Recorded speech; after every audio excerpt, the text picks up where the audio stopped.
Hello friends, আজকের recipe হলো veg chowmein. তো প্রথমে আমরা জলটাকে ভালো করে গরম করে নিয়েছি এবং তার মধ্যে চাউমিনটা দিয়ে দিয়েছি। তার উপরে দিয়ে দিলাম আমি তেল। আপনারা যদি চান জলের মধ্যে আগে তেলটা দিয়েও তারপরে চাউমিনটা দিতে পারেন।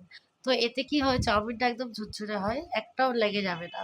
তো তারপরে আমি একদম ছাঁকা তেলের মধ্যে দেখো বিনসগুলোকে ভেজে নিচ্ছি। তারপরে আমি ক্যাপসিকাম, ফুলকপি, বাঁধাকপি আর আলু দিয়ে একটা সবজি বানিয়ে নিলাম। তো বানানো হয়ে গেছে, এবার ওটাকে ভেজে নিলাম ভালো করে। এবং যখন ভাজা হয়ে আসলো তার মধ্যে আমি দিয়ে দিলাম গোলমরিচের গুঁড়ো। তো তোমরা চাইলে পরিমাণে বেশি কম দিতে পারো, তো টেস্ট অনুযায়ী দেবে। আর তারপরে দেখো আমি চাউমিনটাকে অল্প অল্প করে দিয়ে এটাকে মিশিয়ে নিলাম।